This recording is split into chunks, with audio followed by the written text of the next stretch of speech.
भोकरदन तालुक्यातील नळणी शिवारातील गट क्रमांक 135 मध्ये पोलिसांना मिळालेल्या गोपनीय माहितीनुसार मंगळवारी छापा टाकण्यात आला। या छाप्यात शेतकरी राजू कचरू सिंगल याच्या शेतात तब्बल 4,95,000 रुपयांचा मोठ्या प्रमाणात तयार अवस्थेतील गांजाच्या झाडांचा साठा पोलिसांनी जप्त केला आणि राजू सिंगल याला ताब्यात घेण्यात आले। विशेष म्हणजे ही संपूर्ण कारवाई पोलिसांनी ड्रोन कॅमेऱ्याच्या सहाय्याने केली। आकाशातून नजर आणि खाली बेकायदेशीर शेतीचा पर्दाफाश।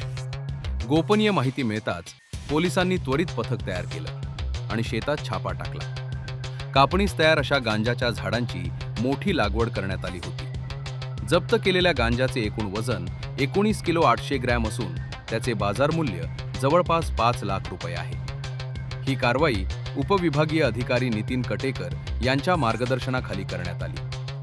या धाडीत सहभागी निरीक्षक किरण बिडवे, उपनिरीक्षक सागर शिंदे, केशव नेटके, शिवाजी जाधव, किशोर मोरे, शरद शिंदे, लक्ष्मण रानगोते, संदीप भुतेकर, गणेश पिंपळकर, सोमनाथ मंडलिक या पथकाने ही कामगिरी पार पाडली। कारवाई दरम्यान पोलिसांसोबत महसूल विभाग आणि कृषी विभागाचे अधिकारीही उपस्थित होते।